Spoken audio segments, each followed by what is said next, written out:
Hello बच्चों, तो हम पढ़ रहे थे क्लास 12 मैथमेटिक्स में एनसीईआरटी का चैप्टर मैट्रिक्स और आज ये हमारा 10वां क्लास है। ठीक है, हम पढ़ रहे थे बच्चों मिसलेनियस। ठीक है, हम मैट्रिक्स के मिसलेनियस क्वेश्चंस को सॉल्व कर रहे थे और इससे पहले वाले वीडियो में बच्चों हमने क्वेश्चन नंबर 1 से लेकर क्वेश्चन नंबर 6 तक सॉल्व किए थे। तो हम यहाँ स्टार्ट करते हैं क्वेश्चन नंबर 7 से। क्वेश्चन नंबर 7 में कहता है बच्चों कि a manufacturer produces 3 products x y z. ठीक है, तो ए मैन्युफैक्चरर जो है वो प्रोड्यूस करता है 3 प्रोडक्ट्स जिसको नेम दिया गया है एक्स, वाई और जेड।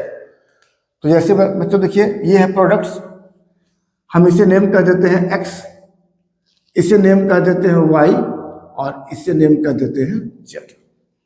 ठीक है, तो ये प्रोडक्ट्स हैं एक्स, वाई और जेड विच ही सेल्स इन 2 मार्केट। तो ये मार्केट है, फर्स्ट मार्केट, सेकंड मार्केट। ये जो प्रोडक्ट बना रहा है बच्चों उसको वो इन दोनों मार्केट में सेल कर रहे हैं। Annual sales are indicated below. तो एक साल में कितना सेल किया वो दिया हुआ है कि एक साल में प्रोडक्ट एक्स जो है वो मार्केट 1 में 10,000 सेल किया और मार्केट 2 में, ठीक है, 6,000 सेल किया। इसी तरह से प्रोडक्ट वाई जो है मार्केट 1 में 2,000, मार्केट 2 में 20,000। प्रोडक्ट जेड जो है मार्केट 1 में 18,000, मार्केट 2 में 8,000 सेल करता है। ठीक है, अब बच्चों इसका 2 पार्ट्स है। तो पहला पार्ट्स को भी लिए हम, कहता है if unit sale price of X, Y and Z. मतलब अगर हम 1 यूनिट को बेचेंगे, है ना, 1 यूनिट एक्स को बेचेंगे, 1 यूनिट वाई को बेचेंगे, 1 यूनिट जेड को बेचेंगे, तो वो कितने में सेल कर रहे हैं? 2 rupees, 1.5 rupees and 1 rupees respectively. तो फाइंड करना है total revenue in each market. हर एक मार्केट में टोटल रिवेन्यू कितना होगा ये निकालना है with the help of matrix algebra. तो जैसा आपको मालूम होगा बच्चों कि रिवेन्यू जो होता है वो क्या होता है? Total selling price. Total selling price कैसे निकालते हैं? टोटल सेलिंग प्राइस कैसे निकालते हैं? तो टोटल सेलिंग प्राइस निकालने के लिए हमें नंबर ऑफ प्रोडक्ट को एक प्रोडक्ट के सेलिंग प्राइस से मल्टीप्लाई करना पड़ता है। जैसे कि मान लीजिए 10 प्रोडक्ट बेचे और एक बेचे 2 रुपीज में, तो टोटल सेलिंग प्राइस कितना होगा? 10 × 2 20 रुपीज। तो हमें क्या करना पड़ेगा बच्चों, इस नंबर ऑफ प्रोडक्ट को, ये जो हर एक प्रोडक्ट का, ठीक है, ईच का सेलिंग प्राइस है, उससे हमें मल्टीप्लाई करना पड़ेगा। और हमें क्या यूज करना है? मैट्रिक्स बनाना है। तो मैट्रिक्स में मल्टीप्लिकेशन किस तरह होता है बच्चों? रो का मल्टीप्लिकेशन कॉलम में। तो हम बताए थे बच्चों कि जब भी मैट्रिक्स में 2 चीज को मल्टीप्लाई करना होगा तो एक चीज को लेते हैं हम रो में और दूसरे को लेते हैं हम कॉलम में। तो नंबर ऑफ प्रोडक्ट्स को यहाँ पर हम रो में लेंगे और इस प्रोडक्ट का जो सेलिंग प्राइस है उसे हम कॉलम में लेंगे, तो मल्टीप्लाई कर लेंगे तो निकल जाएगा टोटल रेवेन्यू। ठीक है, तो देखिए, तो यहां से बच्चों टोटल रेवेन्यू जो आएगा ये क्या होगा? तो हम एक बनाएंगे रो मैट्रिक्स और एक बनाएंगे कॉलम मैट्रिक्स। रो मैट्रिक्स में लेंगे हम नंबर ऑफ प्रोडक्ट्स, ठीक है, तो X product, Y product, Z product, ये मार्केट 1 के लिए है और ये मार्केट 2 के लिए है। तो मार्केट 1 में प्रोडक्ट एक्स कितना सेल कर रहा है? 10,000। ये वाई कितना है? 2,000 और जेड कितना है? 18,000। ठीक है, मार्केट 2 में एक्स कितना सेल किया है? 6,000।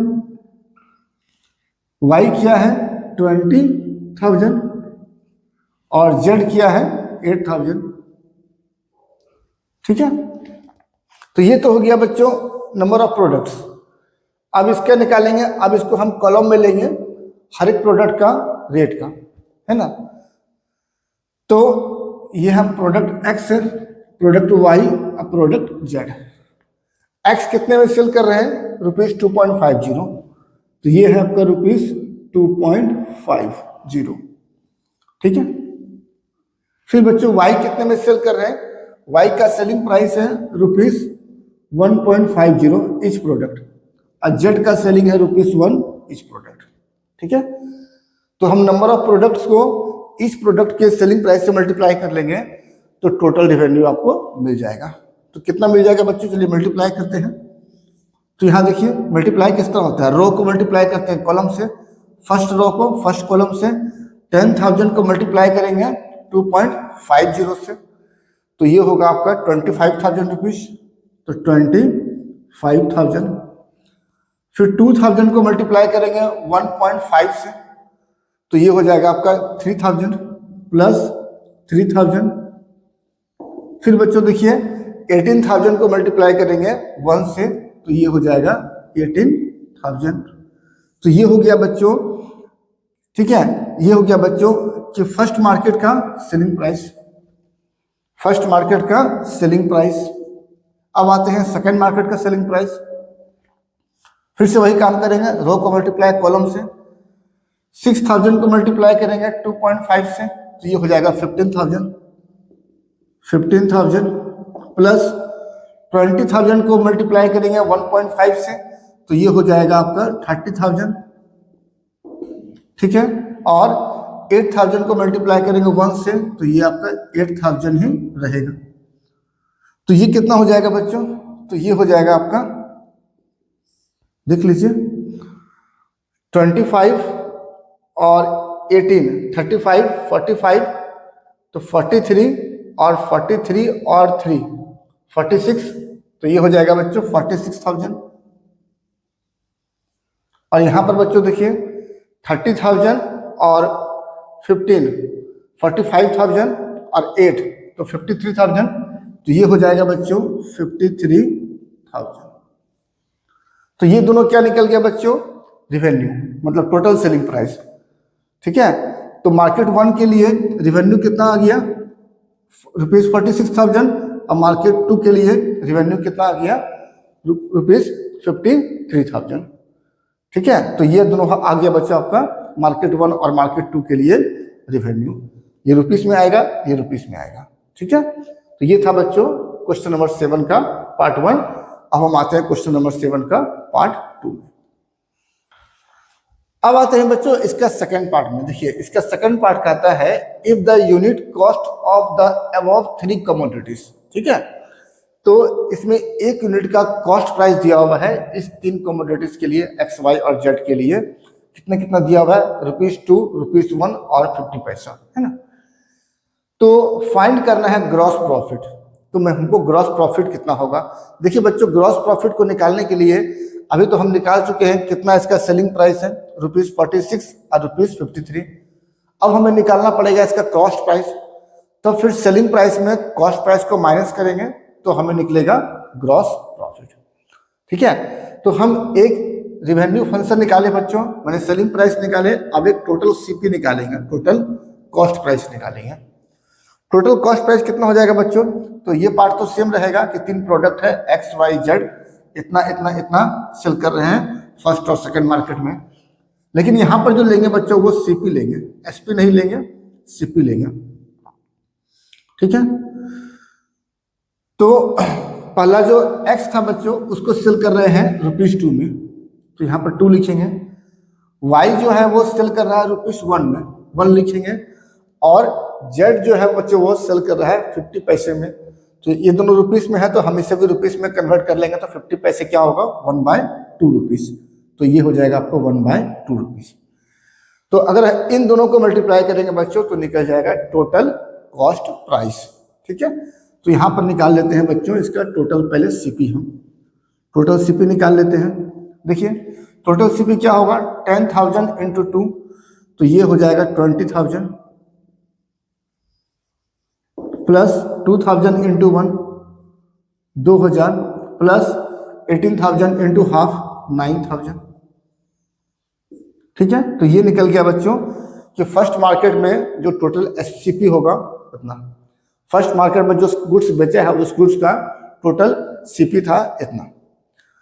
अब सेकंड मार्केट पे आते हैं बच्चों, 6,000 इंटू 2, तो ये हो जाएगा 12,000, 20 इंटू 1 प्लस ये हो जाएगा 20,000, अब प्लस 8 इंटू हाफ, तो ये हो जाएगा 4,000।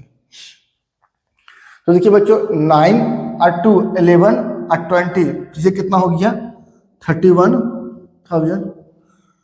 आइए 20 और 12, 32 और 4, तो ये कितना हो गया 36,000। तो ये निकल गया बच्चों कॉस्ट प्राइस। ठीक है, ये निकल गया कॉस्ट प्राइस, और ये जो पहले निकला था वो था सेलिंग प्राइस। तो अब हमें निकालना है टोटल रेवेन्यू, ठीक है, sorry total profit. Find the gross profit. Gross profit निकालना है बच्चों दोनों मार्केट में। ठीक है, तो ग्रॉस प्रॉफिट कितना होगा बच्चों? तो for first market, for market 1 कर देते हैं। ग्रॉस प्रॉफिट कितना हो जाएगा बच्चों? ग्रॉस प्रॉफिट हो जाएगा मार्केट 1 के लिए, ग्रॉस प्रॉफिट हो जाएगा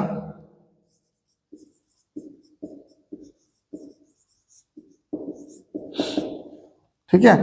तो सेलिंग प्राइस कितना था मार्केट 1 में? टोटल जो सेलिंग प्राइस था वो था एसपी माइनस सीपी। तो एसपी था आपका 46,000 और सीपी कितना है 31,000। तो ये हो गया बच्चों ₹15,000। ठीक है, और मार्केट 2 का बात करें तो फॉर मार्केट 2 ग्रॉस प्रॉफिट क्या होगा? यहां पर ग्रॉस प्रॉफिट जो हो जाएगा वो यहां भी निकालेंगे एसपी माइनस सीपी। तो मार्केट 2 में टोटल आपका सेलिंग प्राइस था 53,000 माइनस कॉस्ट प्राइस है 36। ठीक है, तो ये बच्चों बचेगा ₹17,000। तो ये होगा ₹17,000।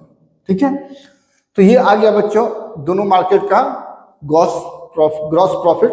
मार्केट 1 के लिए ग्रॉस प्रॉफिट कितना है ₹15,000, और मार्केट 2 के लिए, मार्केट 2 में जो गुड्स आपका सेल करेंगे, प्रोडक्ट सेल करेंगे, उसमें जो ग्रॉस प्रॉफिट मिलेगा आपको ₹17,000। ठीक है, चलिए नेक्स्ट आते हैं बच्चों क्वेश्चन नंबर 8 में। क्वेश्चन नंबर 8 में कहता है कि फाइंड द मैट्रिक्स एक्स। हमें एक मैट्रिक्स एक्स जो अननोन है उसको निकालना है, फाइंड करना है, such that X into this matrix equal to given है ये मैट्रिक्स। ठीक है, तो देखिए बच्चों ऐसा क्वेश्चन रहेगा, सबसे पहले हमें इस एक्स का जानना पड़ेगा ऑर्डर क्या है। जैसे इसका ऑर्डर क्या है 2 रो 3 कॉलम 2/3, इसका ऑर्डर क्या है 2 रो 3 कॉलम 2/3। तो हम जानते हैं बच्चों कि जब भी 2 मैट्रिसेस मल्टीप्लाई होते हैं तो इसका जो ऑर्डर होना चाहिए, जैसे ए और बी 2 मैट्रिसेस से मल्टीप्लाई होगा और ये मान लीजिए ए बी आया, तो इन सब का ऑर्डर जो होता है वो इस फॉर्मेट में होना चाहिए कि जैसे ए का ऑर्डर अगर m/n है तो बी का ऑर्डर, ये दोनों मल्टीप्लिकेशन तभी पॉसिबल है जब इसमें जितना कॉलम है उतना रो इसमें होना चाहिए। तो इसका ऑर्डर n/p के फॉर्म में होना चाहिए। और ए बी जो आता है बच्चों इसका ऑर्डर क्या होता है, तो ये n कैंसिल m/p इसका ऑर्डर बचता है। ठीक है, तो इसे याद रखिएगा कि हमेशा मैट्रिक्स मल्टीप्लिकेशन का ऑर्डर जो है हमेशा इस पैटर्न पर होना चाहिए। अब देखिए बच्चों हमें मैट्रिक्स, पहला मैट्रिक्स ए के बदला x है तो इसका ऑर्डर निकालना है, दूसरा मैट्रिक्स बी के बदला ये है 2/3, तो ये गिवन है 2/3। और ये है आपका बच्चों ए बी का ऑर्डर दिया हुआ है 2/3, तो ये 2/3 है। तो हमें निकालना क्या है बच्चों m/n का वैल्यू। तो m कितना हो गया, कंपेयर कीजिए, m का वैल्यू मिल जाएगा 2, m का वैल्यू मिल जाएगा 2 और n का वैल्यू मिल जाएगा 2, तो ये भी मिलेगा आपको 2। तो मैट्रिक्स ए का ऑर्डर कितना हो जाएगा बच्चों 2/2, मतलब इसमें 2 रो और 2 कॉलम आएगा। ठीक है, तो हम नोट कर लिए कि इसका ऑर्डर कितना हो गया 2/2। ठीक है, तो इस x का ऑर्डर कितना होगा बच्चों, ऑर्डर ऑफ मैट्रिक्स x जो होगा वो होगा 2/2। तो जब हम इसका ऑर्डर पता कर लिए कि इसका ऑर्डर 2/2 है तो अब हम इसे मान लेते हैं लेट x इक्वल टू, इसमें 2 रो होगा 2 कॉलम होगा, टोटल 4 एलिमेंट होगा, तो मान लेते हैं ए बी सी डी। ठीक है, अब x को रिप्लेस करेंगे बच्चों, यहाँ पर x को रिप्लेस करेंगे इस ए बी सी डी से, तो नाउ क्या होगा x के बदला A B C D into क्या होगा 1 2 3 1 2 3 4 5 6 इक्वल टू कितना है -7 -8 -9 एंड 2 4 6। चलिए अब इसको सिंप्लीफाई करेंगे। सबसे पहले बच्चों हम इन दोनों को मल्टीप्लाई करेंगे, कितना हो जाएगा। मल्टीप्लाई कैसे होता है, first row first column a plus 4b a plus 4b, ठीक है। फिर फर्स्ट रो सेकेंड कॉलम कितना हो जाएगा 2a plus 5b 2a plus 5b। फिर बच्चों फर्स्ट रो थर्ड कॉलम ये कितना हो जाएगा, ये हो जाएगा 3a प्लस 6b, ये हो जाएगा बच्चों 3a प्लस 6b, ठीक है। नेक्स्ट है बच्चों सेकंड रो, तो हम भी सेकंड रो में आएंगे, ये होगा c plus 4d c plus 4d। यहां से second row second column 2c plus 5d 2c plus 5d, और second row third column 3c plus 6d, ये हो जाएगा बच्चों 3c plus 6d 3c 6d equal to कितना है -7 -8 -9 2 4 6, ठीक है।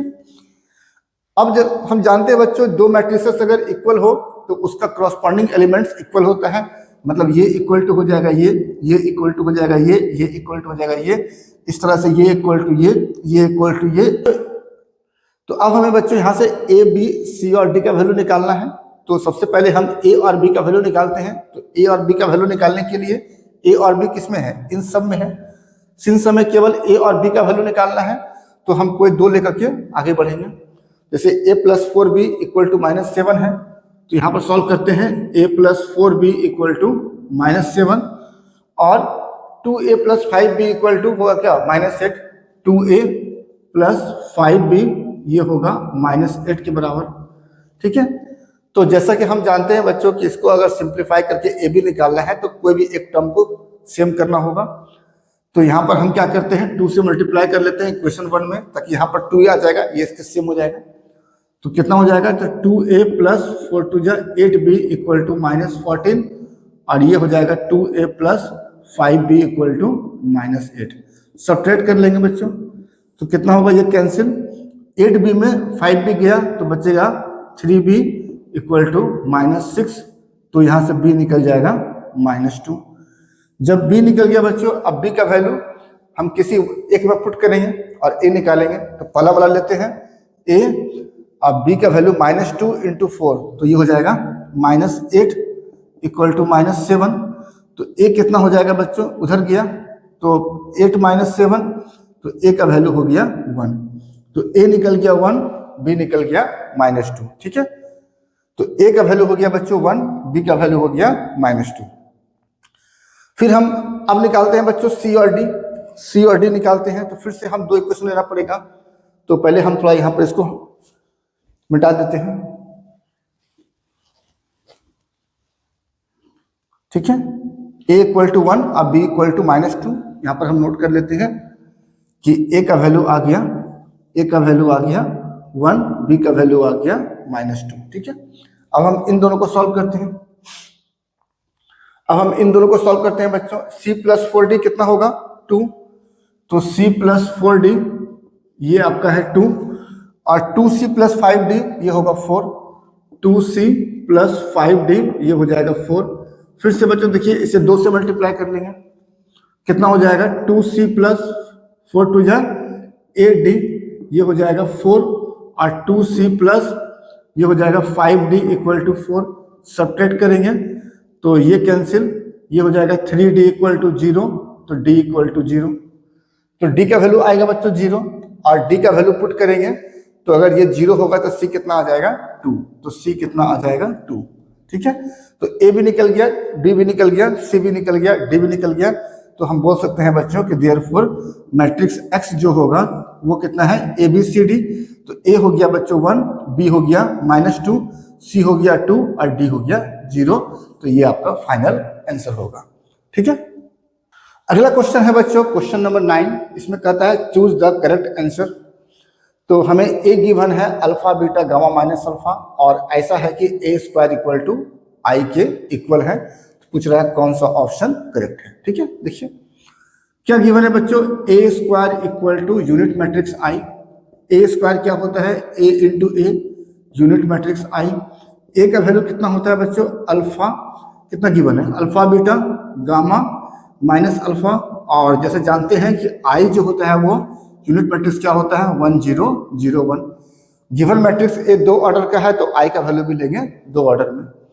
अब इसे मल्टीप्लाई करते हैं बच्चे, सॉरी एक बार और लेंगे ए, तो फिर से ए लेंगे तो alpha beta gamma minus alpha, और ये इक्वल टू आई है तो आई होगा 1 0 0 1।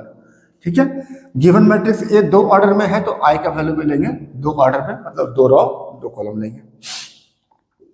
अब इसे मल्टीप्लाई करेंगे बच्चों, कितना होगा, फर्स्ट रो फर्स्ट कॉलम तो alpha square plus beta gamma, alpha square plus beta gamma. फिर फर्स्ट रो सेकेंड कॉलम, ये कितना होगा, alpha beta minus alpha beta, तो alpha beta minus alpha beta, तो ये तो कैंसिल हो जाएगा, खत्म। Second row first column alpha gamma minus alpha gamma, तो alpha gamma minus alpha gamma, तो ये भी तो कैंसिल हो जाएगा। ठीक है, तो ये बचेगा बच्चों beta gamma plus alpha square, तो मतलब वही alpha square plus beta gamma, alpha square plus beta gamma equal to 1 0 0 1। ठीक है, अब देखिए बच्चों दो मैट्रिसेस इक्वल है तो क्रॉसपोंडिंग एलिमेंट्स इक्वल होगा, तो हम कंपेयर करेंगे। पहले तो इसको सिंप्लीफाई कर लेते हैं। ये बच्चा मेरा alpha square plus beta gamma 0 0, alpha square plus beta gamma equal to 1 0 0 1। ठीक है, अब कंपेयर कर लेंगे। अब हम क्रॉसपोंडिंग एलिमेंट्स को कंपेयर करेंगे तो क्या मिलेगा, हम इसको लीजिए बात एक ही पड़ेगा, इसका वैल्यू कितना हो जाएगा 1।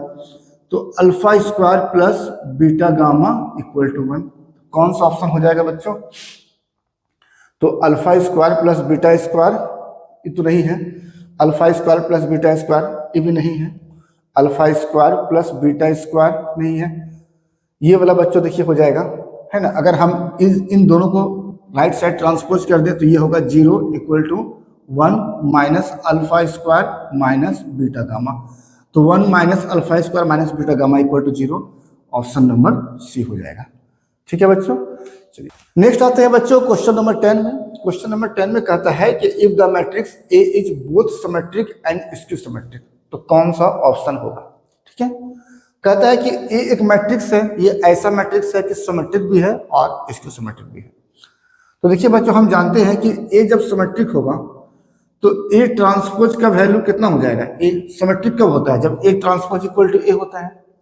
ठीक है, A transpose equal to A होता है, और स्क्यू सिमेट्रिक कब होता है, जब A transpose equal to minus A होता है। तो सिंस ए सिमेट्रिक भी है तो ये भी होगा, ए स्क्यू सिमेट्रिक भी है तो ये भी होगा। अब हमें पूछ रहा है कि, ठीक है, तो ए के बारे में पूछ रहा है कि ए कैसा मैट्रिक्स है। तो देखिए बच्चों यहां से हमें ए निकालना है कि ए कैसा मैट्रिक्स है। ठीक है, यहां से हमें ए निकालना है कि ए कैसा मैट्रिक्स है।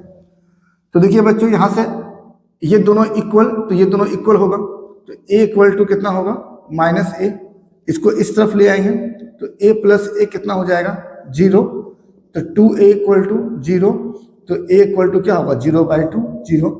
तो हम क्या देख रहे हैं बच्चों कि a जो है वो 0 मैट्रिक्स है। फिर से देखिए बच्चों इन दोनों इक्वेशंस का लेफ्ट साइड इक्वल है तो राइट साइड भी इक्वल कर देंगे, तो a equal to minus a हो जाएगा, इसको लेफ्ट साइड ले आएंगे तो a plus a equal to 0, 2a equal to 0, तो a का वैल्यू क्या होगा 0।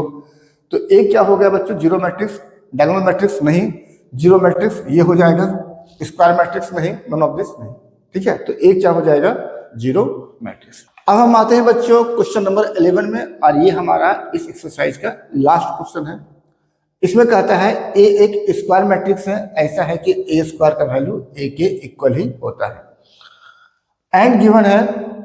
ठीक है, देन कहता है कि इसका वैल्यू किसके इक्वल होगा, तो हमें इसका वैल्यू निकालना है किसके इक्वल होगा। तो देखिए क्या निकालना है बच्चों, आई प्लस ए का होल क्यूब माइनस 7a, इसका वैल्यू निकालना है।